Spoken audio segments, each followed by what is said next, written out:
The Heavens and the Earth, February 5, 1971, the Descartes, Highlands of the Moon. Edgar Mitchell, the lunar module pilot for the Apollo 14 mission, steps out of the Antares spacecraft and into the gray, airless dust of the lunar surface. He is the sixth human being in the history of our species to walk on another celestial body. He holds a doctorate in aeronautics and astronautics from the Massachusetts Institute of Technology. He is a highly trained systems engineer, a decorated Navy test pilot, and a towering, undisputed hero of the American space program. Edgar Mitchell is a man whose entire professional life is grounded in the rigid, unforgiving, mathematical reality of orbital mechanics and physics. But decades after his triumphant return to Earth, Mitchell would make global headlines not for what he witnessed in the vast silent vacuum of space, but for what he claimed was happening secretly in the skies right here on Earth. Mitchell went on record, repeatedly in high-profile interviews and documentaries, stating unequivocally that he had spoken with high-ranking military and intelligence insiders who confirmed that extraterrestrial beings were actively visiting our planet. But his claims went much further than simple observation or flying saucers in the distance.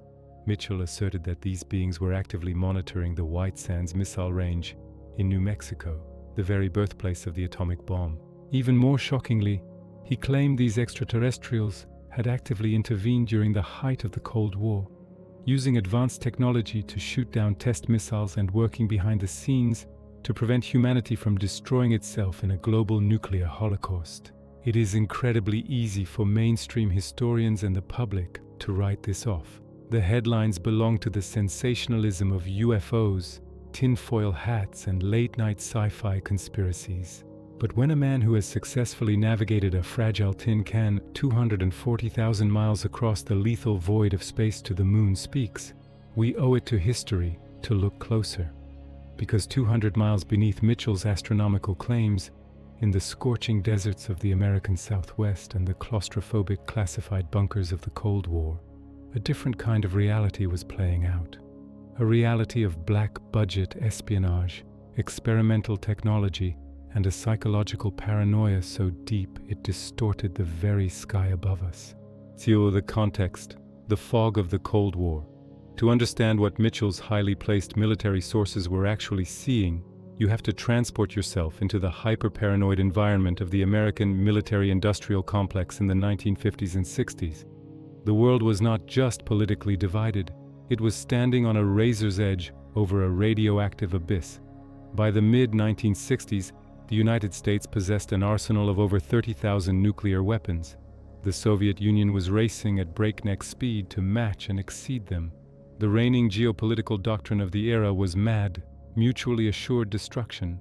This meant that a single misidentified blip on a radar screen, a single miscommunication over a secure line, or a rogue commander could trigger an intercontinental exchange that would end human civilization in under 45 minutes. The psychological pressure placed on the men operating this world-ending machinery was unfathomable. Radar operators staring at glowing green screens in isolated outposts in Alaska, missile silo commanders sitting in reinforced concrete tubes beneath the plains of the Dakotas, and test flight engineers in New Mexico were burdened with the literal weight of the world.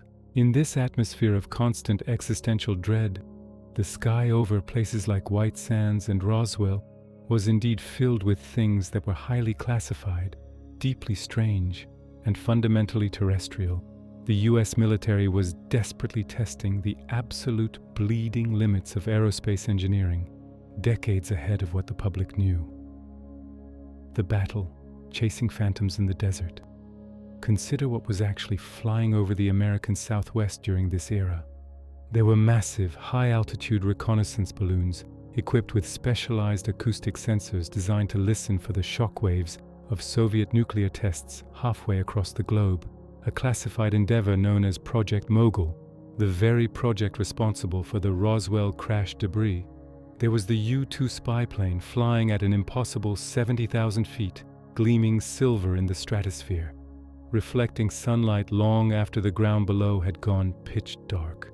Later came the A-12 Oxcart and the SR-71 Blackbird, menacing matte black titanium aircraft flying at Mach 3, moving at speeds and altitudes that conventional commercial pilots and ground observers literally could not comprehend. And then there was the dawn of early stealth technology and experimental lifting bodies, craft without traditional wings that looked like silver teardrops or flying triangles, designed to test re-entry physics. When Mitchell's military insiders reported seeing glowing orbs pacing their test missiles or triangular craft accelerating at impossible, physics-defying speeds, they weren't necessarily hallucinating, and they certainly weren't lying. They were witnessing the bleeding edge of American black projects. These programs were compartmentalized so deeply that even high-ranking Air Force officers and base commanders didn't have the security clearance to know what they were looking at. Furthermore, the electronic warfare of the era involved incredibly sophisticated spoofing technology. The military developed systems specifically designed to project phantom targets onto enemy radar screens, ghost ships that appeared to move at thousands of miles an hour, stop on a dime and vanish instantly. This was done purely to test operator response times and confuse Soviet intelligence gathering. The United States military was intentionally creating UFOs on its own radar screens. AD break.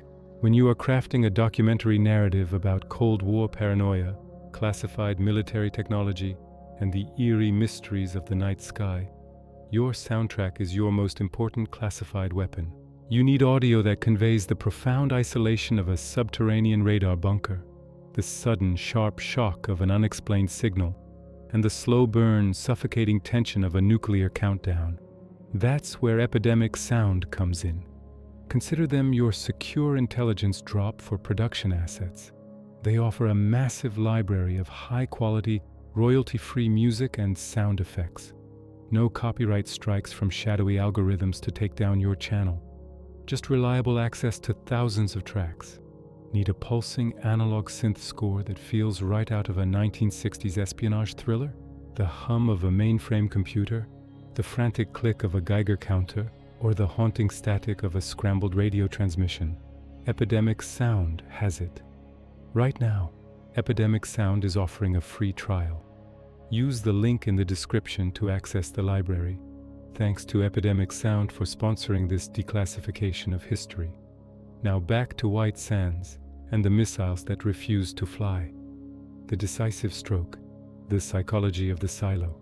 But how do we logically explain the most specific, dramatic, and consequential claim Edgar Mitchell made? The claim that extraterrestrials were actively shooting down nuclear test missiles to prevent global war?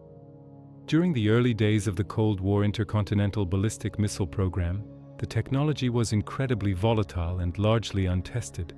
Test failures were not just common, they were the absolute norm.